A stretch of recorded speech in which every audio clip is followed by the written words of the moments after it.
রোহিঙ্গা প্রত্যাবাসন মানলে আরাকান আর্মির আন্তর্জাতিক স্বীকৃতি জোরালো হবে। বাংলাদেশের জেলে নৌকাজমি করা উচিত নয়। আরাকান আর্মির বিশেষ সাক্ষাৎকারে ফ্রি রোহিঙ্গা কোয়ালিশনের মুখপাত্র। 2018 থেকে 20 সালের মধ্যে বাংলাদেশের সরকার 6 দফা মিয়ানমার সরকারের কাছ থেকে 8 লাখ রোহিঙ্গা তালিকা হস্তান্তর করে প্রত্যাবাসনের জন্য, কিন্তু এখন পর্যন্ত একজন রোহিঙ্গাকে ফিরিয়ে না মায়ানমার।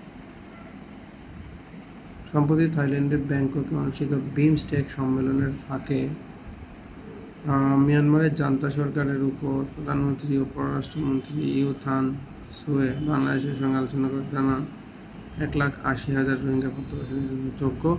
এই ঘোষণার পর কূটনৈতিক মহলে থেকে শুরু হয় সামাজিক নানা প্রশ্ন, কারণ রাখাইন এখন আর মায়ানমার সামরিক জান্তার নিয়ন্ত্রণে নেই। এই পরিস্থিতিতে রোহিঙ্গাদের প্রত্যাবাসন কীভাবে সম্ভব? অতীত অভিজ্ঞতার আলোকে অনেকে আশঙ্কা প্রকাশ করেছেন রোহিঙ্গা প্রত্যাবাসনের প্রকৃত পদক্ষেপ না নিয়ে মায়ানমার হয়তো আবারও নতুন এক নাটক মঞ্চস্থ করছে।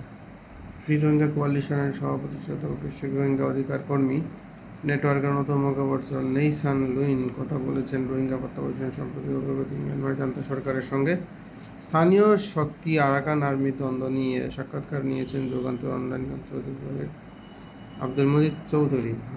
দীর্ঘদিন ধরে মিয়ানমার সমাবেশ, তবে বাস্তবে তা আন্তর্জাতিক মোকাবেলার সমক্ষেপণ কৌশল হিসাবেই দেখা হচ্ছে। এখন তারা বাংলাদেশ কর্তৃপক্ষকে 1,80,000 রোহিঙ্গার নাম চূড়ান্ত করেছে, অথচ এখন রোহিঙ্গাদের নাগরিকত্ব অধিকার অস্বীকার করা হচ্ছে এবং তাদের সম্প্রদায়ের সঙ্গে চলাফেরার স্বাধীনতা মারাত্মকভাবে সীমিত।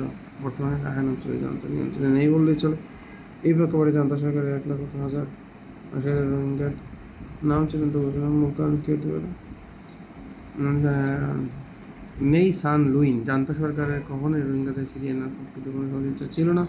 বিগত কয়েক বছর ধরে তারা যে সকল প্রক্রিয়া দেখিয়েছে সেগুলো ছিল আন্তর্জাতিক সম্প্রদায়ের চোখে নিজেদের সহযোগী হিসেবে উপস্থাপন করার প্রচেষ্টা মাত্র। সম্প্রতি তারা দাবি করেছে 1,80,000 রোহিঙ্গা যাদের ব্যবস্থা উত্তীর্ণ হয়েছে প্রতি বছর প্রত্যাবাসনের জন্য উপযুক্ত, কিন্তু কীভাবে প্রত্যাবাসন হবে সে সম্পর্কে তারা কোনো স্পষ্ট তথ্য দেয়নি। আসলে যেহেতু জান্তার এখন আর নিয়ন্ত্রণ নেই, তাই ঘোষণার বাস্তবায়ন হওয়ার সম্ভাবনা নেই বললেই চলে।